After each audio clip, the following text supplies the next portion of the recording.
Hello, everybody. What's up, guys? Welcome to Attractions Cast, the Attractions podcast. A lot has happened in the last, week. A lot. It feels like a month's worth of things in a week. It's been a crazy week. So, to get started, let's welcome our one and only guest today. You know him. You love him. Mr. Pete Carney. So, Pete, how are you? I'm excellent. It's Monday. Mondays are always rough for me because I like to go out and have a nice Sunday, conclude the weekend strong. Well, you concluded very strong yesterday. So, yesterday we had a long day. But, yeah, today is a good day to catch up on work, and it's Monday, baby. Time to start a new week. Yeah, let's do it. So let's jump into the room. Here we are. What's up, everybody? So it's just us today. It's just the two of us. That's it. Just the two of us. Thank you. I was hoping you were going to do that. You and I. I would keep going, but you would get dinged for copyright because I'm that dead on.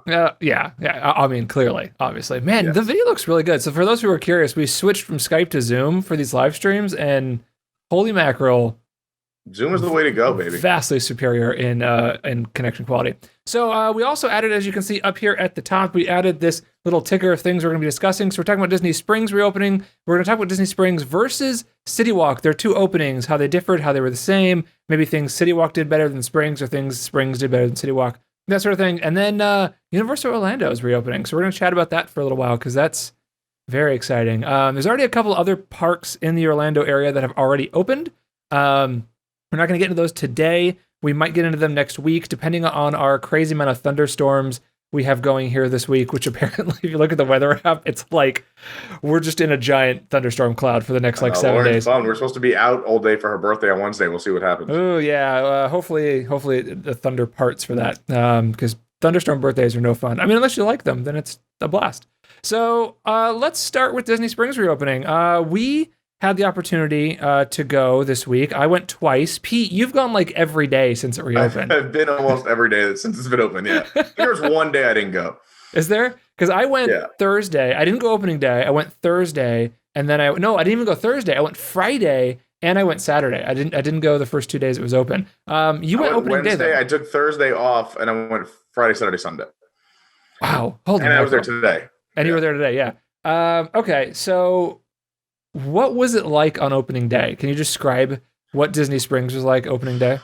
So opening morning was a little crazy. I got there just before open at about 9:45, and my first surprise was there was a line of cars going into the garage. I was like, holy smokes, people are excited about Springs.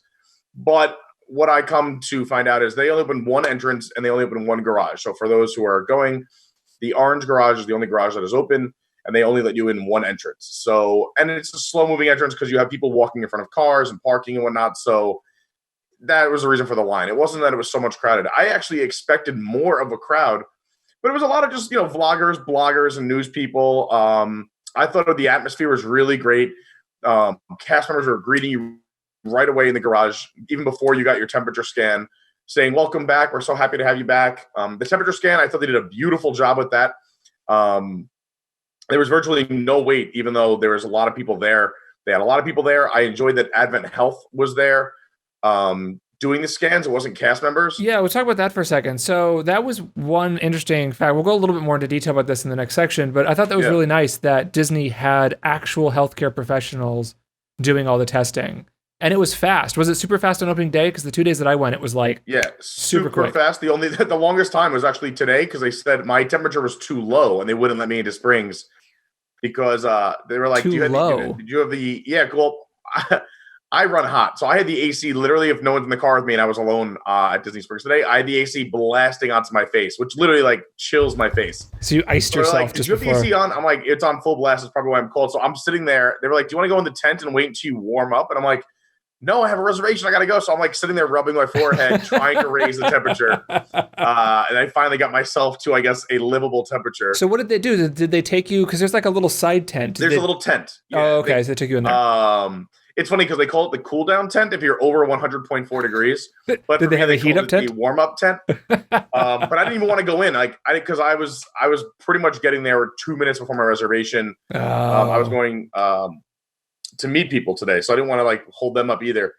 So I'm just sitting there and I'm like, please. So they tried a second gun. It was too low, the third gun. And then I was like, try the other gun. I'm sitting there going like this. And the fourth gun, they were like, he made it. And then they all looked at each other like, do we let him go? And I was like, guys, it's not even over. I'm being too cold. I don't think it's a sign of coronavirus having a 96-degree temperature. Yeah, well, I mean, at that point, I feel like you probably should be hospitalized. Like, there's something really wrong if you go to 90. But even that, I mean, they handled that very nice too. They had multiple guns, multiple people, and every time I've gone, it was super smooth right in as far as temperature scan goes. That's awesome. Now, how were the crowds there? So the crowd, like I said, I expect it to be more crowded, and I said this on a lot of shows, and I think I said it on your show too.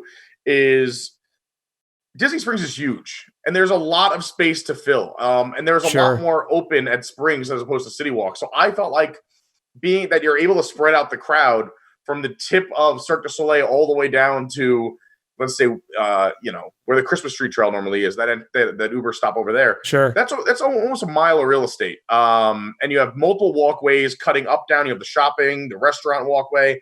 There's so much space is that the crowds didn't ever feel too crowded. The most crowded day I thought was yesterday. Yesterday felt like a normal day at Springs. It felt like a weekend at Springs. And it was Memorial Day weekend. But I thought yesterday was the most crowded out of all the days I've been there so far. And like I said, I've been there every day but one. Okay, and that was yesterday on Sunday. I'm trying to remember what the heck day it is today. Yeah. Dude, this whole quarantine thing, I'm like, I don't know what it is anymore. Sunday the 24th. Yeah. Okay, so Sunday the 24th was really, really busy. So we went Saturday and Friday, like I said, this past weekend. And Friday was super, super clear, almost nobody there. That was the day that I actually filmed the walkthrough that's currently on our YouTube channel, the walk-around video that's like an hour long. And it was pretty open, pretty clear, almost nobody there. There were a couple of points where it bottlenecked a little bit, but other than that, it was fine. Like around Vivo Boathouse and Vivo Gelato, whatever that store is called, it generally bottlenecks there a little bit. Erin McKenna's bakery is there, and they have a very small shop, so there's usually a queue or a line of people outside, spaced 6 feet apart because of how small it is inside. They can only let in, I think, 1 or 2 customers max. Oh, interesting. And also, if you go at the right time of day, Boathouse, even if you have reservations or if you're waiting to see if they have a table, they have a line outside of the restaurant as well. They don't even let you up to the host stand. They only do that one at a time. Yeah, I did see that. That's probably the most crowded corner, but even it's not that crowded. That's probably where you'll see the most people lined up. Sure. Now, on Friday, there was a pretty large crowd in that little interior mall section. I don't even know what that section is supposed to be, but the bricked off where section. They have the little shops like Sugar Boom and Company. Yeah, and Lucky Brand is in there and that kind of stuff. But was it Vera Bradley? Is that the purse manufacturer that's in there? I think so. I'm not the shopper. Something like that. I don't know. They had a line out the door for some new product. Wow. And probably 20 or 30 people, at least, consistently lining up to get in and get whatever this specialty product was for the day. So shops are still doing their normal thing. Everyone's open, as normal as they can be. The only other spot that I saw that it got a little bit tight was around Polite Pig. Yeah, that's because that's where the Lime Garage kind of is. Not that you could park there, but I mean, that's for some reason, I don't know. You're right.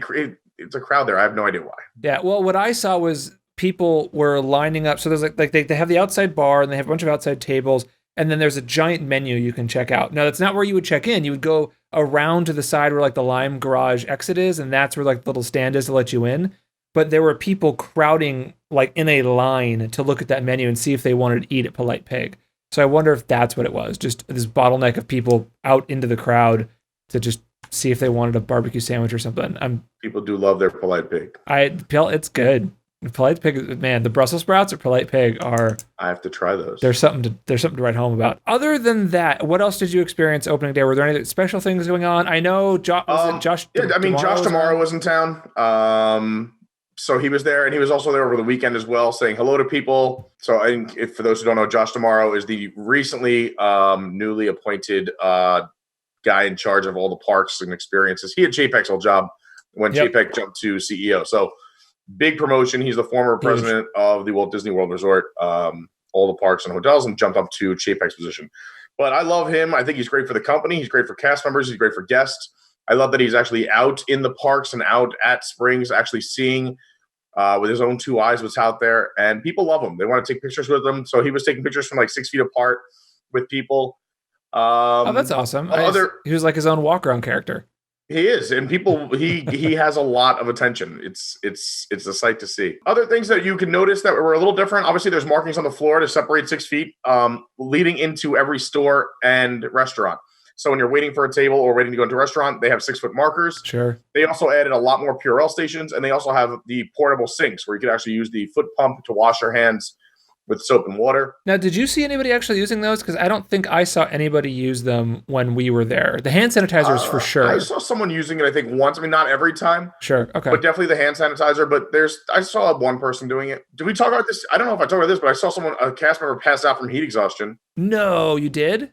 Yeah, so that was opening unfortunate. Day. But with masks, it is very hot. It's Florida. It's over 90 degrees already every single day. It's crazy. Wearing a mask compounds that. You are breathing your nice hot breath into this mask, and you're getting this direct sun. It is very, very warm.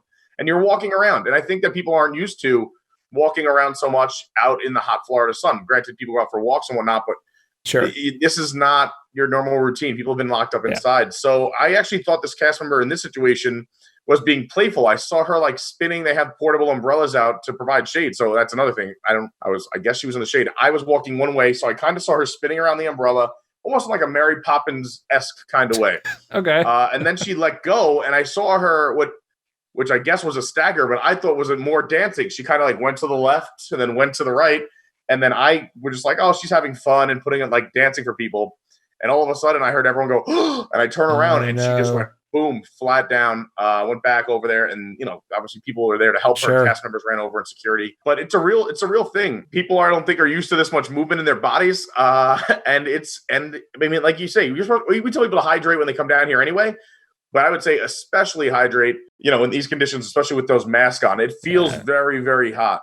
Well, and what I've been saying, I don't know where I saw it. Maybe it was on Twitter or something like that. As I saw somebody mention, maybe when the parks open after experiencing what it's like to have a mask on, walking around Disney Springs, Universal, whatever for a while. And we said this when we went to CityWalk, and I know people that we've had on this show. Matthew Blackard from the Disney Coffee blog posted an Instagram story about this, where after about an hour and a half of walking around with that mask on, it's awful. Like, you're done. You need time to sit down in a cool spot, take the mask off. Matthew Blackard had his 3-year-old and his 9-year-old, I think, with him. And both the kids were near pass out levels. They were like, we need to go home. We need to go home now, because they were just too hot, like overheating status. And so I'm wondering, one, what's going to happen when the parks reopen and you've guests who are out all day trying to, run around the parks like normal. I'm wondering if Disney might open up certain sections where you can socially distance people, you can lock off, 30 people at a time for like a 5 to 10 minute, take your mask off, go sit over here. You don't have to eat. It's an area you can sit with your mask off for a little bit and cool down and then keep going. Well, that's the other thing I was going to bring up is I'm already seeing that at Springs and also now at Universal too. So at Springs, they are selling like drinks or snacks that you can pick up in like to-go windows and walk around. Yeah. And I got gelato with Lauren, and I was like, oh, like we were walking and doing it. So you have to eat gelato, with a spoon and into your mouth. And we were walking and eating. So I took the mask off. I got some looks, but I'm supposed to be eating. And then when she went shopping, I went and sat on a bench by myself and ate it. But that's, I think, what you're supposed to do. I think if you have an item, or a bottle of water, like Lauren got drinks. She was drinking. Every time she drank, she took it off. But I saw lots of people sitting on benches. And if you're eating or drinking, just took their mask off. I mean, here's the deal. I don't want this to come off the wrong way. I think everyone should take everything seriously, follow your local laws and everything else. But it's just ironic that when you're walking and you're spaced, especially how big Disney Springs is, you have this mask on. But then when they seat you, you're at a table so close to other people or in a room with recirculated air. Since it's reopened, I've dined at the Boathouse, Wine Bar George, Morimoto, Frontera, and one other one. And I've sat at all of them, and everyone has their mask off, and you're in rooms, and you're, laughing, eating. You're not, even though you're 6 feet away from another table, you're very close. 6 feet is closer than you think. And so it's very close. I mean, it doesn't bother me if I see someone like with their mask off, if they're eating or drinking, but like blatantly doing it to break the rules, don't do that. But I feel like if you are too hot, you can find a shady spot, find a bench, take your mask off. Pretend you're making a phone call, drink some water, whatever, to give yourself a break. Because you do need that break. That mask is so hot. Oh yeah, it's crazy. I mean, I would take it off every 10 minutes just to wipe my face from the sweat, and put it back on. It's awful. But yeah, I mean, my wife was overheating. And so, we sat down and she took off the mask I mean, it wasn't very long, 5 or 6 minutes. And it was just like, I need to sit in the shade. I need to sit in the shade and take this mask off. And, speaking of that, we were at Springs. I went on Friday by myself, and we were at Springs with my wife and our kid on Saturday for about an hour. And after that hour, not even an hour, maybe 45 minutes, my wife was basically like, I'm done. I don't want to be here anymore. It's too hot. This mask is really uncomfortable. It's hard to breathe. I'm curious as to what's going to happen when the parks reopen. I know I have friends coming out in July that have reservations, and they're going to go for like 2 weeks and, military style it through the parks like normal. And I'm really hoping people don't push it too hard to the point where we have just people left and right just dropping like flies throughout the parks, because it's a real thing. It could very, very easily happen. So, well, but on that same note, we'll also see what happens with the masks. I was speaking with a friend from California yesterday or today, and they're not in LA County. They're not in Orange County. They're in a county just outside of LA. And they were saying where they are, masks are no longer fully required. I was also speaking with someone literally today, this morning, and apparently there might be talks of having no mask in, the super hot months, because apparently the virus can't live at a certain temperature anyway, or a certain humidity. So possibly having no mask until September, and then having them actually reinstate masks. Oh, interesting. We'll see. Who knows? I thought that was interesting. It's not a credible. I mean, it is a credible source, but I mean, it's not. They heard it from someone as well. So sure, yeah. Well, and everything's changing so quickly. Like there was the CDC just released like new guidelines where it was like, no, it doesn't last as long as we thought it lasted on countertops and stuff. You're totally fine. You don't need to wipe everything down. And it's like, well, do we wipe it down? Do we not wipe it down? Are we wearing a mask? What are we doing? I mean, so it sounds like our Disney Springs experiences were pretty similar. I actually ran into you guys. As funny as it is, I was doing my walk around, and I turned the corner of my boathouse, and I'm like, hey, it's Pete. Like, we just so happened to turn and meet at the exact same time on the exact same road at Disney Springs. It was pretty funny. I had to then like go back and refilm that section and crossfade it in the video because I was like pointing and screaming. I said that to Lauren. I was like, that's like a supreme coincidence, because we weren't even supposed to be there at that time in that location, and we ran into you. Yeah, it's hilarious. We were going to get a quick slice of Pizza Ponte, but they weren't opened up yet. They opened so then I was like, we had to change our reservation for Wine Bar George to add a few people. So we walked down there to change our reservation, and that's when we saw you. And then I was literally leaving Springs from there because we had to go. I was heading over to the cast member pantry. Got it. It was very funny running into you. Yeah, it was pretty funny. I actually went right back to that location and went over to Joffrey's per Matthew Blackard. I went back to Joffrey's and I got an iced coffee, which I think it's called the Jumpin' Jamaican, something like that. It's a cold brew iced coffee. I got it not sweetened, no cream. It was amazing. I've gotten it twice. I got it Friday and Saturday. And then I picked up a bag of Brown Derby blend from Joffrey's. And I saw that on your Instagram. Yeah, and I've tried brewing it twice. I brewed it. This is not a coffee blog, or a coffee podcast, but I'm gonna talk about it for a second. I brewed it twice. I brewed it once in a Chemex, and I did it once in a French press. And I have to say, I think the French press was a little bit better. The Chemex generally makes things, for me, makes them a little bit more bitter, and it takes the flavor and just like heightens it to like 1,000. And that particular flavor of coffee through a Chemex was like getting punched in the mouth with coffee. It was a little too strong for me, so I went down to the French press. How bold was it? How bold is that blend? It's pretty bold. It's good. It's not super sweet. It's pretty bitter. Not super acidic. It's good. I don't think it's my favorite. Matthew Blackard swears by that blend. Like swears by it like it's came from Jesus himself. But I thought it was good. I really want to try the Kona blend. They have, I think it's the Polynesians Kona Cafe blend, and I really want to try that one. And then I want to go back and obviously I think they have California Grill, and they had Le Cellier. Maybe not California Grill. I think they had Le Cellier though. So I want to get a bunch of them, and I want to try them out. But there was $15, I think, for the bag of coffee, which isn't terrible. It was also ground, so I need to see if they have whole bean coffee, because it's much better to grind it just before you brew it as opposed to getting pre-ground. We're talking about coffee. We don't need to talk about coffee. It's a lot of coffee talk. Coffee talk. A lot of coffee talk. All right. So now that we've done Disney Springs, Pete, you've done it 33 times. I've done it twice. We've both done CityWalk at least once. Have you gone back to CityWalk? I just went opening day. To me, there's no reason for me to go there. I don't want to buy merchandise. I don't want to get my hair braided. I'm trying to cut back on Voodoo Donut, and it's a 2.5 hour wait for a drink. So no, I'm good. You don't want to go get your hair braided? Why not? I do, but it's just, do I want to get my temperature scan and go park in a garage? It's just it would be adorable. That's all I'm saying. All right, well, let's move on. Let's move over into Disney Springs versus CityWalk. Ding, ding, let the fight begin. No, this is not a comparison as to which one's better, which one's not. It's basically just sort of observations between the two. What did you say? I said, I'll tell you which one's better.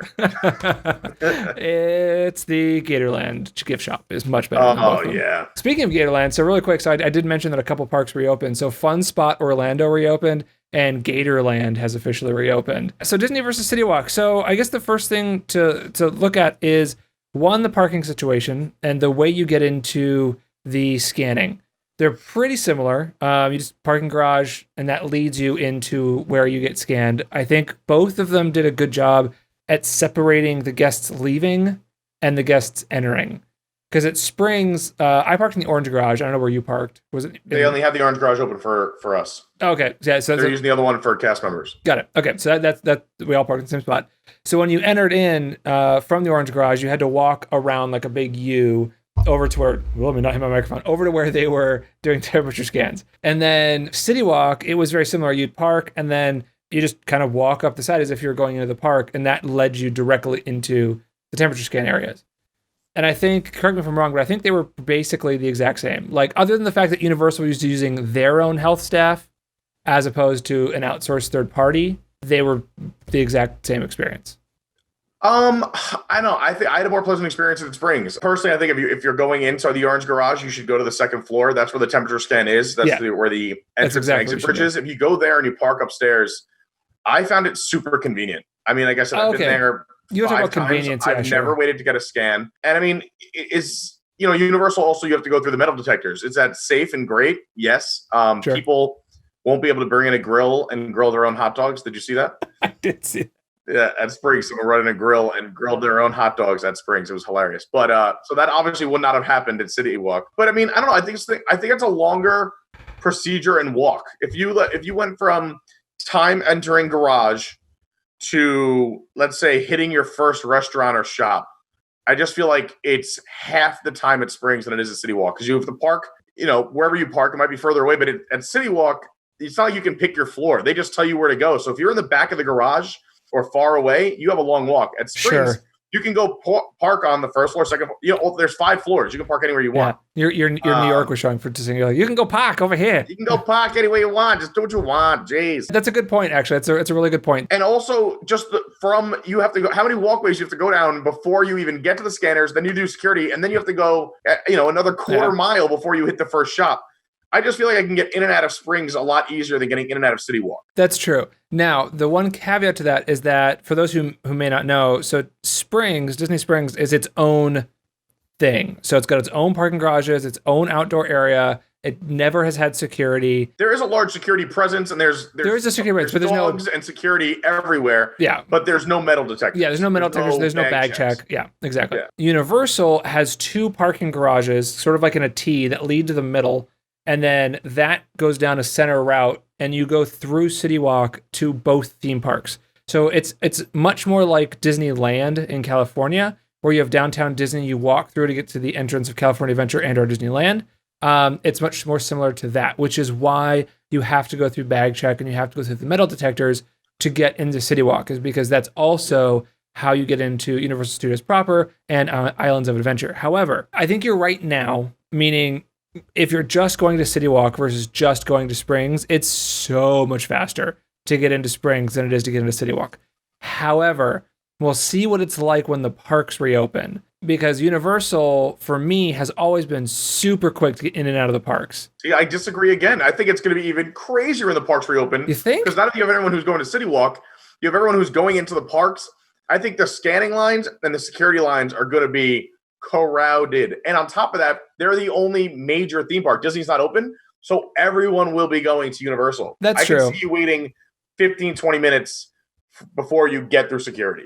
No, I don't think security. Maybe if you count also the health check as well. So I'm saying the health check and the security check. Yeah, that probably would be about 15 minutes. It depends on how Disney's going to do it though, as well with the theme parks. Like if they're doing 3 or 4 health check things, and then that leads you into the scanners, or if they're going to do like what they did at Shanghai, where it's just the big tent with those like you can scan 30 people at one time scanner things, and you just walk through it. If it's that, super fast. I don't know what Disney's going to do, but also I just think Disney has more room outside of their parks. I mean, think about when we were there together on last week. There were 4 stations, but it's a tight hallway, and those were just people going to CityWalk on a regular afternoon with nothing open. Only one restaurant open. Yeah, that's true. When you start opening up all the other restaurants at CityWalk and the parks, and there's no other, Disney's not open, I think the line's going to be tremendous. It's going to be extended all the way into the parking garage.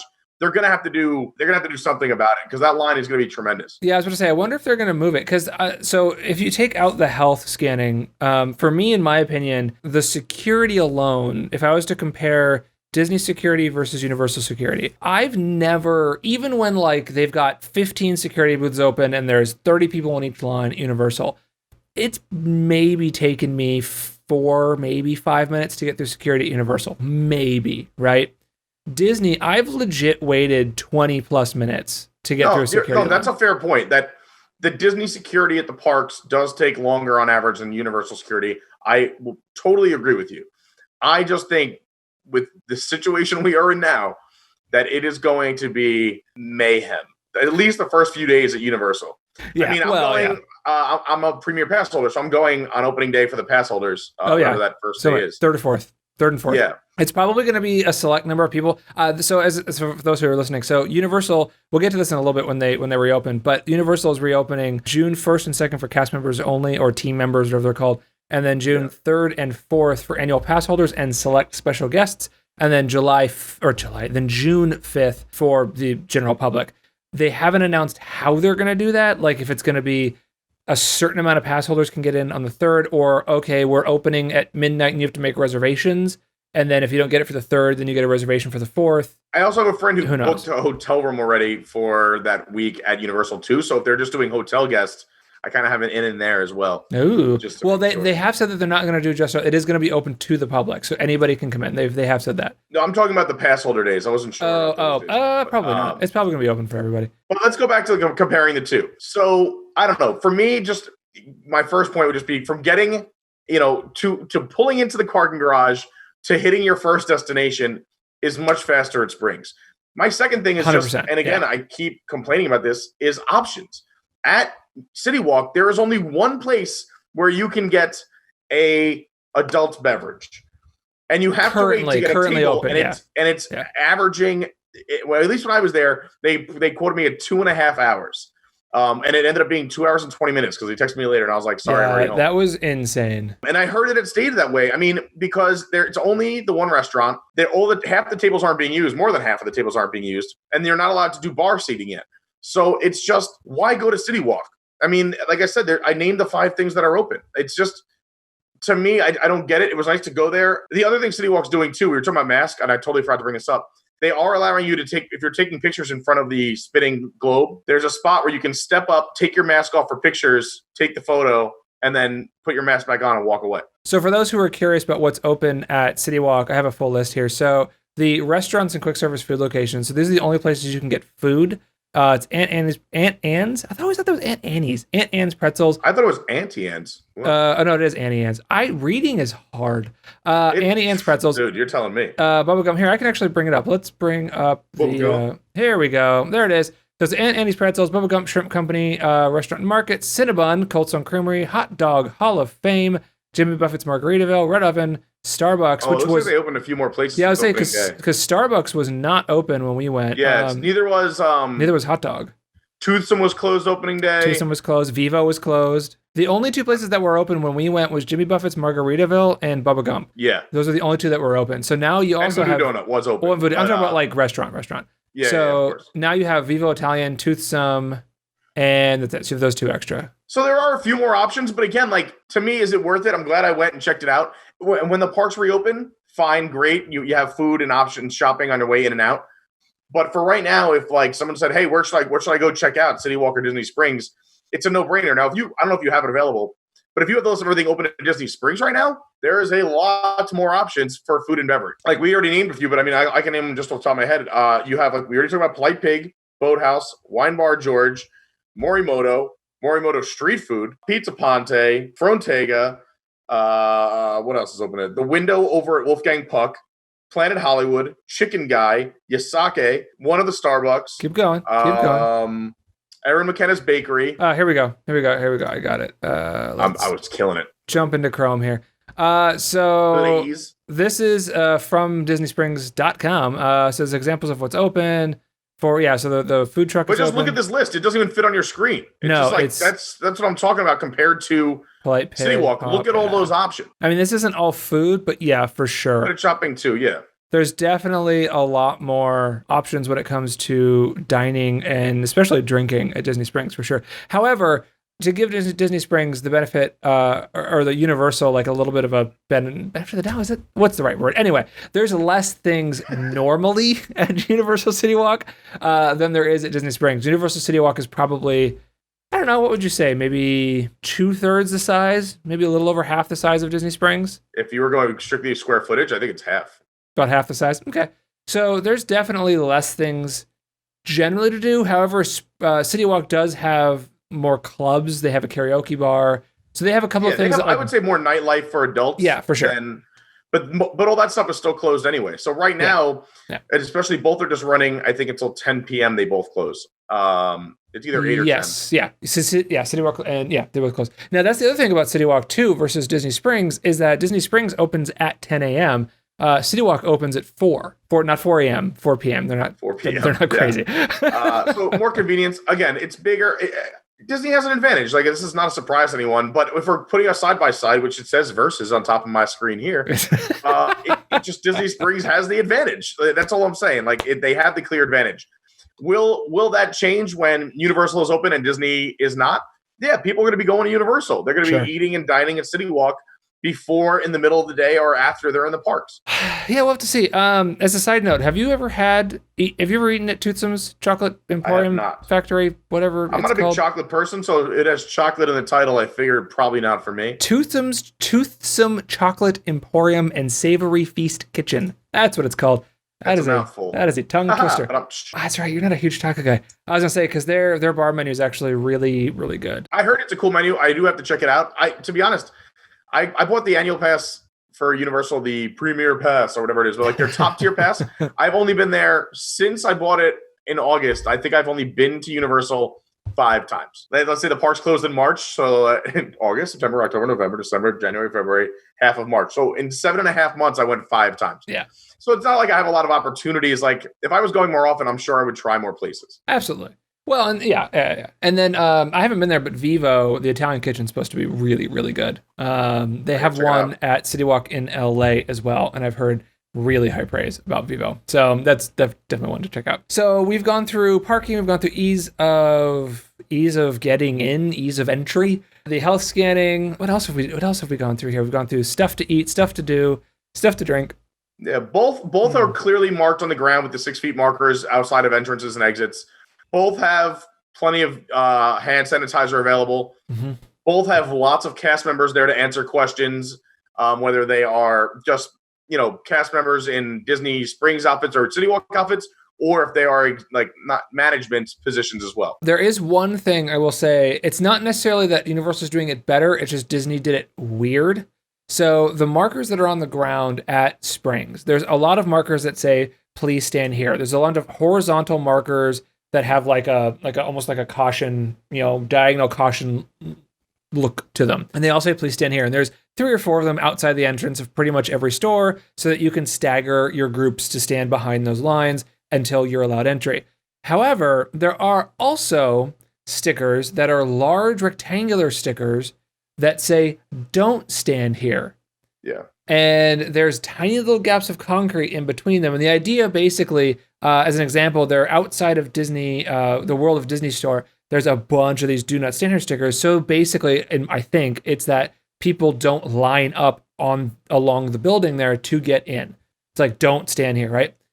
However, I when I see that and I've walked by and I saw it in pictures and I saw it when I was there, and it's a little confusing to have certain stickers be like, you can stand here, and then certain stickers that are like, no, no, no, no, no, don't stand here. And then the other thing that I didn't like about the sticker, and this is nitpicky, this is super nitpicky, but I didn't like about the way Disney did their stickers at Springs, there's arrows in certain areas, like across some of the bridges, that say basically you stay on the right and then you stay on the left. And there's arrows coming towards you and going away from you. One, not every bridge and pathway that's tight like that has those arrows. So there were a number of families the 2 days that I went that were there with, 5, 6, 7 people. And they did the classic Disney where they spread 10 people out across the entire pathway. And you have to like squeeze through them or completely pull over and wait for this giant family to walk by. But two, the paths that have them, the stickers are red. All of the bridges are this brownish red color. Yeah, and they're getting sun faded already. Yeah, so they kind of blend in. You bring up a good point, and I brought this up to a few other people and on other shows that I've been on, is I don't understand why neither Universal or Disney didn't just go with red and green. Yeah. Like green means you can stand here, red means do not stand here. Like 100%. Why not just use the markings and colors we are used to? Yeah. Instead, Disney went red and like off red. Or just put big X's or like, or a happy face or something. Like they just put a bunch of words on it. So you have to actually look down and read like, oh, this is a not stand. Oh, this is a stand. Okay, we can stand here. I don't get why they didn't do some kind of like thumbs up, thumbs down, smiley face, sad face, red, green. Make it universal. Make it universal. Make it universal in terms of like, easy to read for anyone. Also, those are all in English. Once we start reopening the parks, there's not in Spanish. They're not in Portuguese. Yeah. They're not, when we have travelers coming back this summer, that's in English only. I mean, granted, they have the do not stand here. Yes, those are great right there, but those are not everywhere at Springs for sure. No. This is an example of the do not stand there pictures. These are the good ones. Trying to find, these are the pictures I posted on Instagram. I'm trying to see if I can find any of the... By the way, the characters in flight is not running, even though it's shown in your photo. It's still, they haven't opened it yet. We tried to go on twice. It's interesting. I think they did, and then they shut it down slightly because when I was there were people with tickets, and they were in line like walking. Oh wow, yeah, because we tried to go. When was it? We tried to go Sunday, and we also tried. I think maybe it was opening day, and they were like, "No, not yet." Yeah, I tried Wednesday and Sunday, and they said no. Oh, interesting. When I was there on Friday, or maybe Saturday, it was one of Friday or Saturday. There were tickets. So here's an example of the please stand here, and this is what I meant about the diagonal lines. This to me, this please stand here looks like you shouldn't stand here. This looks like a hey, don't stand here signal. It literally looks like one. If it was up on a sign, it would be like a road closure sign. Exactly. Like, this is yeah. And then here's an example of the arrows. Like that's opening day. Like that's how bright they were. They're not that bright anymore. But it's also, like look at those arrows. They're not even great arrows. We're gonna nitpick the design style. No, I'm just saying, but like use clear signage. Like I don't get it. I don't know. That's hilarious. Yeah, here's a little bit closer look. Oh, that's my photo. I could tell. Yep, that is your photo. And then here's an example of the hand wash stations that they have, and somebody using it. And there's some of the signs that are basically like, "Hey, you should wash your hands." I'm still shocked that this sign right here exists because these first two I get, wear masks and socially distance. Those are new. But these last three, like these are the things your mom told you to do all growing up. Like wash your hands, cover your mouth when you sneeze, and don't touch your face. Yeah, but people got to be reminded. Basic hygiene. I'm not even kidding. I was at, where was I?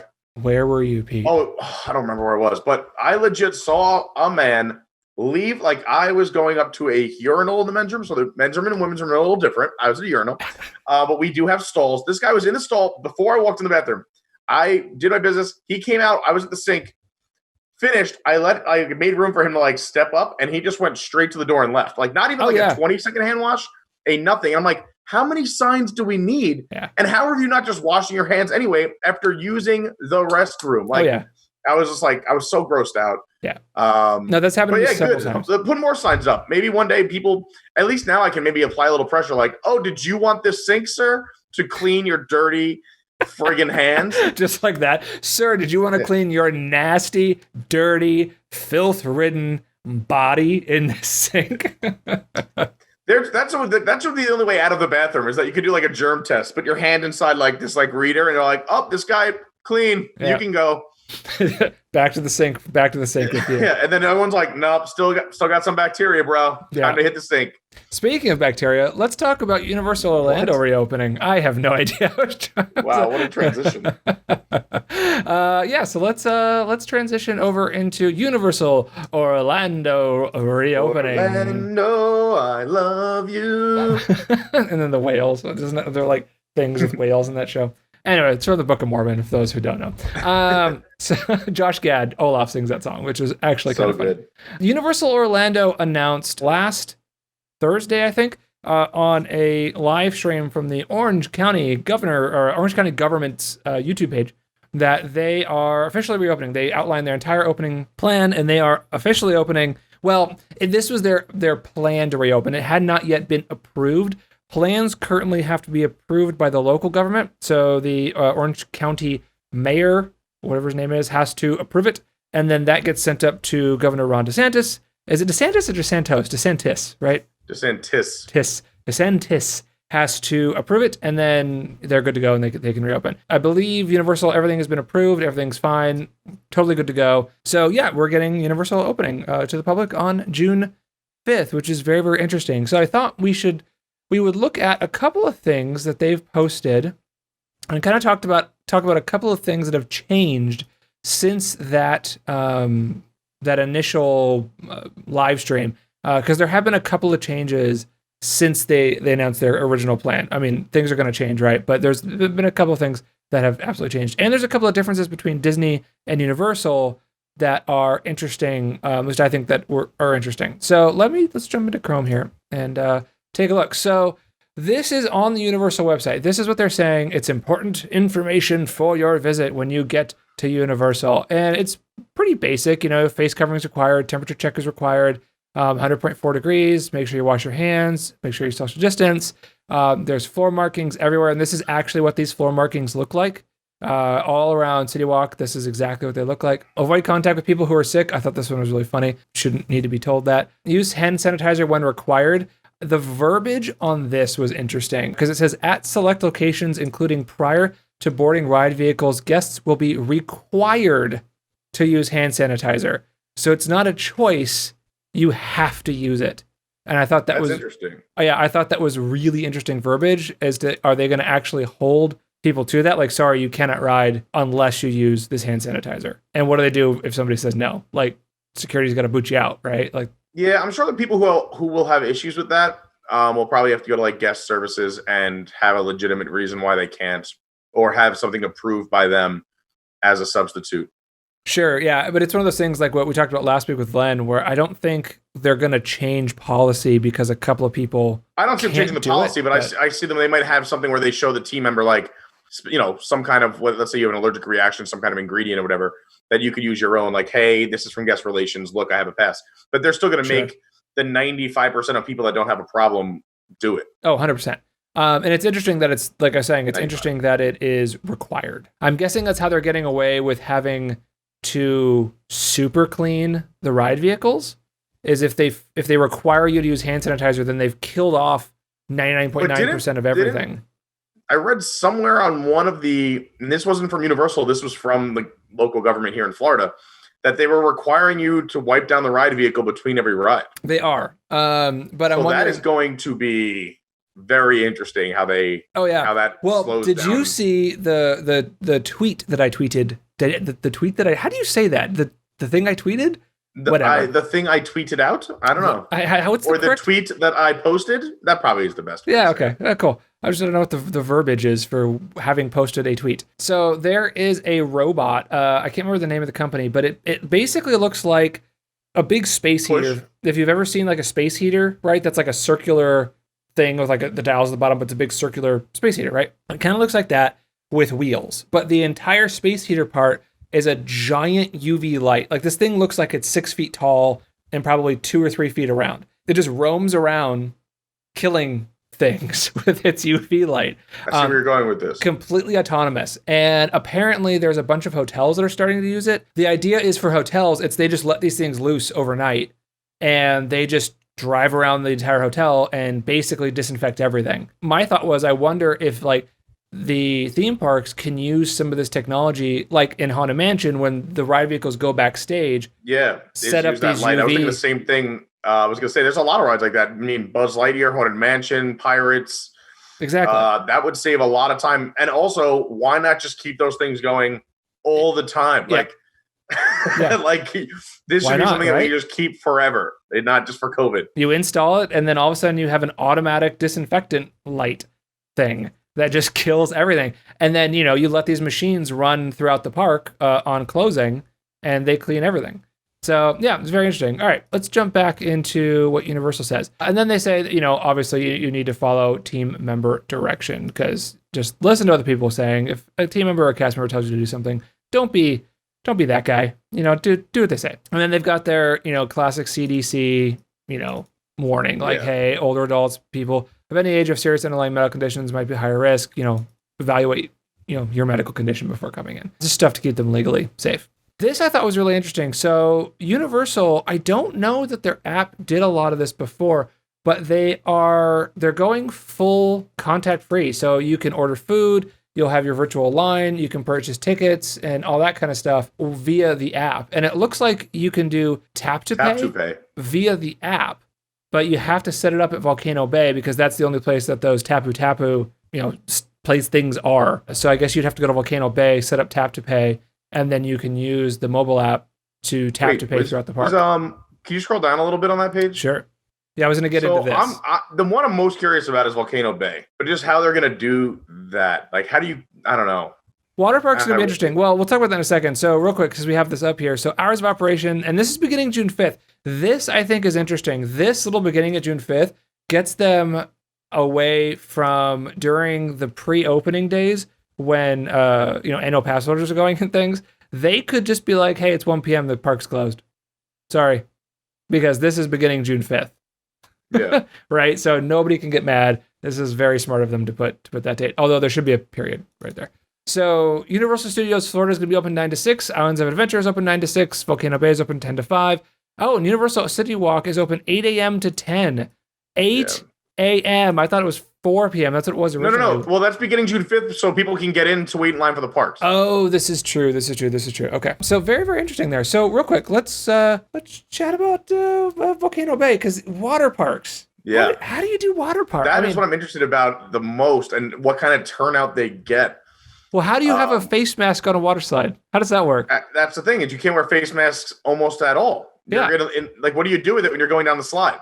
But you hold it, but then it's all wet. And then you're gonna it's like getting waterboarded. Like, you can't wear it in line because you're gonna go down a wet water slide. Like, that is what intrigues me the most. Is what do you do with those face masks, and also sanitizing? Like, are you wiping down slides with cleaner, but then is that cleaner mixed with the chlorine or the borine? Like, what? Sure. It's going to be very interesting. Also, you're running around barefoot. How do you social distance in lines on staircases? Also in wave pools, you know, the pool. I mean, it's going. What do you do? To me, the biggest thing was, what do you do with a face mask? Are you even going to require it in that park? Yeah, I don't see how you could, because of the fact that, like you said, if it gets wet, now you've got, not only is it hot, not only do you have this material over your face, but now it's wet. So now it's drooping off your face. It's also some heavier. face masks are paper. They're paper. Yeah, they're just going to get destroyed. Yeah, completely. Like. Yeah, I don't think you're going to be able to have... I mean, how are you going to go swimming in a wave pool with a face mask? You're not. Unless they're going to require you to have cloth face masks that can get wet and can be submerged. And they make you wear them in line, you take them off, and then you put a wet face mask on your face. I don't see that happening, though, because, like, as an example, that's a thing that could fly off on a water slide. It can come off in a wave pool. And now you have the added, if somebody is sick, they've been breathing into this material, it now floats by you in the wave pool. Oh, yeah, it's like a Band-Aid. It's disgusting. It's gross. So I would venture a guess that face masks will not be allowed at Volcano Bay. I'm also willing to put money down that by mid-July, August, maybe at the latest, face masks are not going to be a thing. They're going to be, like we were saying, they're going to be gone. They may be severely limited. I was saying on other shows too, is that I think besides just how hot it is and everything else, is how do you enforce it? Like, I mean, obviously parents have to enforce it with their kids, but kids are fits, but also what about kids with special needs? What about adults with special needs? Yeah. Trying to rip this thing off their face, and like, do you allow them, or do you say like, oh, forget it? Yep. It just, the whole face mask thing is really, I think, the biggest elephant in the theme park. I would agree, actually. And speaking of the face masks, though, what's interesting, Disney Springs, it requires face masks on children 3 years old and older. It's just like getting into the park. Any child under 3 years old is free. Any child above 3 years old, no face mask. Yeah, if you're 3, sorry, you got to pay to get in the park, and you got to wear a face mask. However, Universal is taking it slightly differently. This is their FAQ for reopening, and it says, will I be required to wear a face covering? And it says, yes, they're following CDC guidelines. You have them available. Here it is. Children under the age of 2 are not required to wear facial coverings. So they're going to require, if you're 2 years old or over, to wear a face covering. Scroll down. I wonder if they have anything about the water park, because it says like, oh yeah, let's see. When can I not wear it? Like, what about eating? What about this? Well, so here real quick before we go away. So the other thing with this that was interesting, when Universal did their initial announcement, they said if you show up to Universal Studios and you don't have a face mask, because it's gonna happen, they will provide you one for free. The moment this was posted, like 2 days later, went out the window. They are now requiring that you purchase a face mask if you show up without one. People wouldn't just bring it then. They would just be like, oh, I'll just go get a free one from Universal. Why even bring one? Exactly. And I think that's what they figured out. Yeah, I don't see... Oh, here we go. Theme park. Are theme parks reopening at reduced capacity? Yes. Yes, they are. Is there a reservation required to visit on June 5th? No. It is first come, first serve for everything. Very interesting. Will all the rides and shows be open, or the rides be open? A majority of them, a bunch of them won't be. That's to be understood. Will I have to use my own hand sanitizer? No. Face covering. Oh, will I have to wear my face coverings while on the attractions? Yes. Guests will be required to wear face coverings on attractions. The only exception will be attractions that include significant amounts of water as part of the experience, as well as volcano bays, slides, and pools. There you go. Yeah, but what about it in the line? How do you get rid of it when you're in line and then go down the slide? Maybe they consider the line part of the slide? So then why even wear it in the parks at all? What do you wear it to the bottom of the line? Where do you put it then? You may as well just leave it in your locker when you come in the park. Yeah, it's true. That's a little... Yeah, where are you going to put it? Well, because it's a little like, if you take it, maybe they're just going to require you to hold it, but then you're putting on a wet face mask to go walk around. And there's going to be a lot of really weird face mask tans that are going to happen after this. Oh, for sure. Like just people with just, this is not tan and this is completely tan. You got like lines on the side of your face.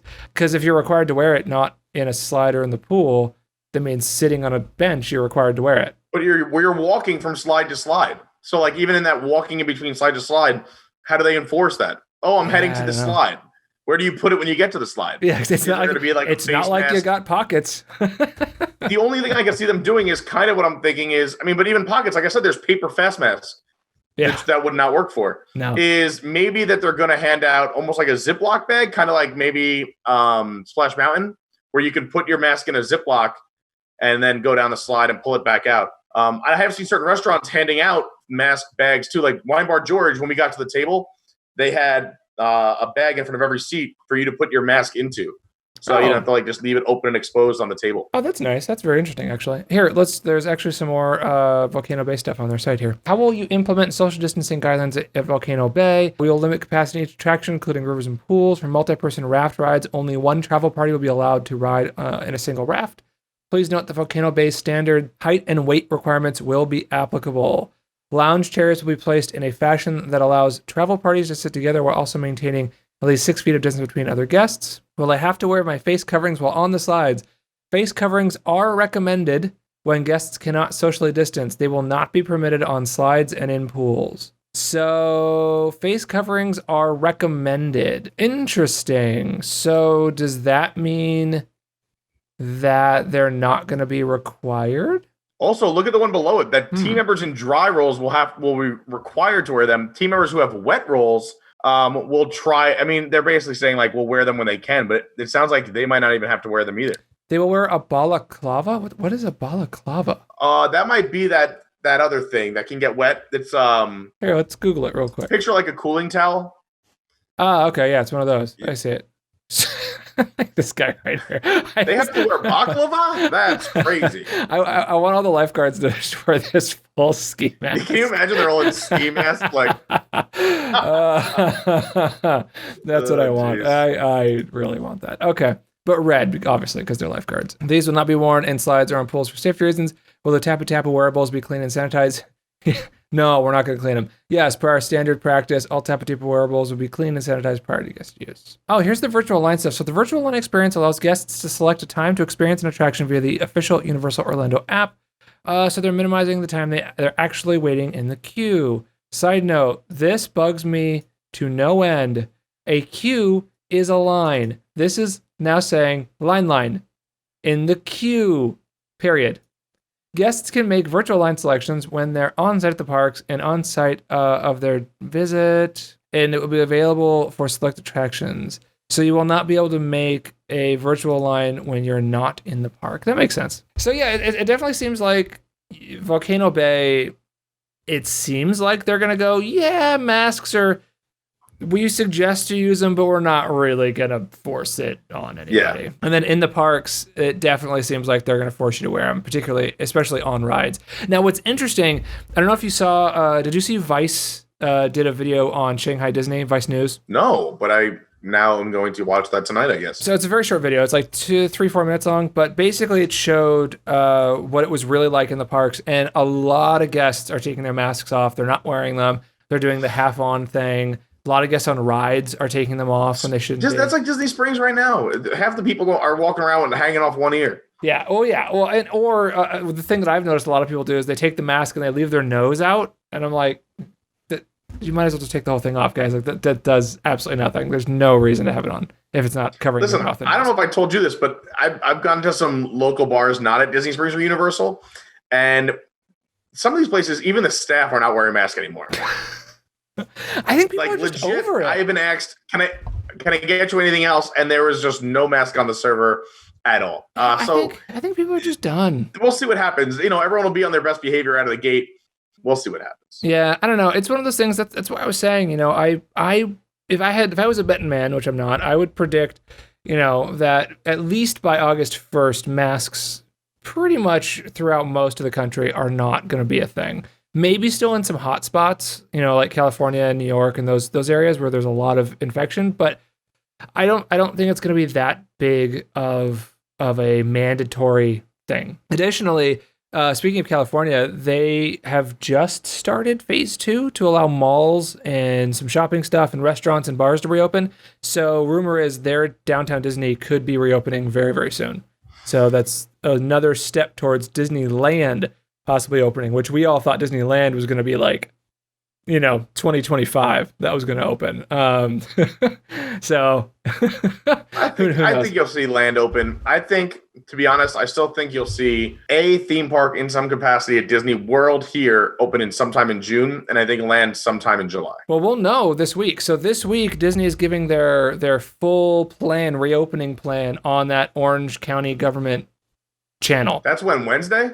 Wednesday or Thursday, yeah, I can't remember which one. But we will be recording that. So for those who are curious about Universal, we actually live streamed their live stream on our Instagram feed on Attractions Tube. But we'll do the same thing with Disney. We'll live stream the entire thing on our Instagram. It was so live. And on our Periscope and on our Facebook page. If you want to watch it on YouTube, watch the actual YouTube one. I'm not going to live stream it on YouTube. But then we took that 30-minute section where Universal talked about their reopening plan and we posted that on our channel as its own video. So if you're just curious about that section, you can go to youtube.com/attractionstube and you can check out the entire Universal reopening plan as it stood a week ago. Like we said, now the only thing I know of that's changed is masks are no longer free. You do have to pay for them. So I think everything else pretty much stands the same way. I think that's it. Was there anything else that stood out to you about Universal that you remember? No, just this is going to be, like I said, I think everyone's going to be more curious. Opening day, I think, is going to be crazy. But how do you social distance lines? How do you wipe down vehicles? We talked about the forcing the hand sanitizer. And then I think how the water parks handle masks. Those are what I'm going to be looking out for this week. Yeah, I agree. And I do, and, I'm curious to see if it actually is going to be as insane as we all think it is. I mean, it's going to be busy, but I don't think it's going to be that busy. And the thing about Universal is there's 2 theme parks so close together. I'm thinking it's going to, even if it is busy, it's going to feel a lot less crowded than it might actually be. Because I don't think you're going to get anywhere near, like, you're not going to have 30,000 people go. I think you're going to get a few thousand for sure. But I think it's going to be pretty dead. I don't think there's going to be a huge. I disagree. Rush. I think it's going to be packed. You think so? Yes. Oh man! All right, well, we'll find out. Only because Disney is not open. So not only do you have your Universal nuts and fans, you have people who just miss theme parks going, well, I mean, I guess I have to go to Universal. Like, even Lauren, who never has been to Universal and has no desire to go, is like, I guess I'll go check out Universal. Like, you're going to get. Oh, is she going to go? These fans. She's thinking about it. We should all go. We should all go on June 5th. That'd be. I'd be really curious to be there with a little group and experience like her first time at Universal. That'd be interesting. We'll see. That's why I want to go first to see if I don't want her first impression to be a terrible one where she never comes back again. So yeah, it's true. I want to see how they're doing the rides, how they're doing social distancing, how long are the lines? Are they still going to give Premier Pass holders the free Express Pass after 4? Okay, so I was curious about that one. So that's the other thing, that when they're reopening, there are no single rider lines. All single rider lines are shut down. So they're only not filling in the extra seat. Yeah. Yeah. Well, and they're only allowing, according to Universal, they're only allowing guests through the main queue. So they don't have 2 queues open. So Fast Pass, or whatever it's called, Express normally works, I believe, through the single rider line on some attractions. There aren't 3 lines. Like, there's the single rider, and then there's the main one. And I don't know. It maybe it works through step 1. I want to say, like, on Spider-Man, there's only two lines. I didn't think there was 3. Maybe there is 3 lines. Maybe I'm crazy. I'm just talking out of my butt. I don't know. But well, we'll see. I mean, I'm curious. We'll report back. I mean, we'll still have a show next week before it happens, because that's what they don't open until Wednesday next week. Yeah, Friday. What day is today? They technically open on Friday not this Friday the 29th, but Friday the 5th, and so a week and a couple of days. Yeah, it'll be interesting. So this podcast is coming out on the 27th of June or May. What month is it? July? April? It's January. I feel like it's Marktober. There is so much Halloween talk. I'm just like, can it be fall? Can we just skip over summer? Like, I'm totally ready for it to be fall. As a side note, it's really funny. So this is our first year living in Florida, and it's your first year living in Florida as well. Samesies. Are you experiencing the same thing we are? Where, like, we got here, like, we both got here in August, right? You came from New York, I came from California. And we got here in August, so we came in like the middle of super hot, humid Florida, gross Florida. And we've now gone through the winter and gone through the spring, where humidity is really not that big of a deal. The weather is totally passable. It's not bad. And now we're starting to get back into that summer humidity. And even though it's like 50% humidity, I walk outside and I'm just like, oh, summer is here. It's so humid. And I'm like, wait, I'm such a baby. Yeah, I mean, when we came down, I think we were so busy moving and doing things and excited, we didn't care. We're just excited to be in the hot Florida sun, and we're moved and we're here. Now that we're like easing into it, and like we wake up in the morning and it's already like 88 degrees at 9 a.m. Like, it's like, what is happening? It's been hot. The last couple of days has been very warm. When I got back on Friday from Disney Springs, I was there for 2 hours. And when I got back on Friday, I was just like, I had to change clothes. I took a shower. It was gross. It was real gross. I'm already up to my 3 shirts a day routine. This is my 3rd shirt of the day. Yikes. That's crazy. It's just so hot. You have to do it. I mean, and also, like, I'm trying to get back into shape. That's the biggest wake up call for me. It's like, oh man, like, we're going to be going into pool areas and on water rides again. I need to shake this quarantine 20 that I put on. That's funny. I actually, this is nobody cares with this, but I was actually working out yesterday and I threw my back out. I'm better-ish today. You look great for 68 years old. That's the part no one gives you credit for. Thanks. Thank you, Peter. I appreciate those veneers look very natural. Thank you. I've been working out all my life. What shirt is that? Is that not an Epic Home Hunt shirt? No, I'm not. No, I'm not wearing an Epic. That's the poster that's right there for those. Wait, over there. There it is. For those who don't know. You only see half. No, I actually I forgot to mention this. I put on my Walt Disney World Universal Studios crossover shirt. So this is my. Oh, cool. So it's Marvel, which is Disney, right? But it's old school comic Marvel, which is Marvel Universal. Superhero Island at Islands of Adventure. So this is my crossover shirt. Yeah. neither of them made the shirt. It's a Target shirt or something like that, but whatever, who cares? TMI. And for those listening on the podcast, I'm sure that was very exciting for you. So I think that's it. Yeah, I think we'll have one more podcast next week, and then we will chat. We'll chit-chat about Universal reopening. Maybe we'll do, if you and I can get in on the 3rd or the 4th, maybe we'll do a show on like the 5th or the 6th or something, just like we'll get in and real quickly do like an extra bonus show about Universal reopening. And I'm going to have the binaural mics and stuff, so maybe we can even record a show while we're there. That would be cool, like an in-park show. Sweet. All right, well, I think that's going to do it for this week's episode of Attractions Cast, the Attractions Podcast. Thank you guys for watching. If you're watching this live, thank you. Instagram, I'm sorry you're not watching anymore because it's been an hour and it booted you off. It booted you off of the platform. I apologize. But for the rest of you on Facebook and on YouTube and on Periscope, thank you for watching. For those listening, make sure you go to your podcast aggregator of choice, whether it is Apple Podcasts, Google Podcasts, Stitcher, Spotify, whatever other podcast aggregators are out there. Those are the 4 that I know. And give us a like, give us a rating. We'd love to hear from you. We'd love to know what you like about the show, what you don't like about the show, what you might want to hear, what you might not want to hear. If you like my stupid face, I'd love to know that too. So give it a like, give it a dislike. Let us know. If you're watching this on any of the other video platforms, same thing. Let us know what you guys think. If you have any suggestions for shows, we'd also love to know those as well. Make sure you check us out at AttractionsTube. We are youtube.com/AttractionsTube. And we're the same thing on Instagram and Twitter. Make sure you check out Pete. Pete is on Instagram and Twitter. He's at Official Carney. And on YouTube, he is /Adventures by Carney. You can also check out some of his content on WDWNT. He does some videos there, all Disney-based. Yeah. And you've got one more episode of Party with Pete? This Thursday is my last Party with Pete officially, yes. Oh, sad times. All right. Well, everyone should check it out on Thursday. Party with Pete. It's youtube.com/WDWNT, correct, is where that premieres? Yeah, that's Thursday at 11 a.m. Thursday at 11 a.m. Check it out, Party with Pete. It's always great. He has a bunch of special guests, and they do theme park chitter chatter, and it's like 4 hours long. It's insane. The amount of 3-hour show. Relax. It's 11 and 2, but it's been a fun ride for the last, I don't even know how many weeks, 12 weeks, 10 weeks. That's awesome. Weeks. We've had a lot of fun memories. We had Yeehaw Bob, we had Carol from the UK, we've had Rob from Jelly Rolls, Scotty from Jelly Rolls. We've had lots of people on. Yeah, we've had people from the parks. Yeah, it's been a lot of fun. But anyway, thanks for watching this show. Yeah, so thank you guys for watching Attractions Cast, the Attractions Tube podcast here on Attractions Tube. We will see you guys on the next show. Thanks for watching, everybody.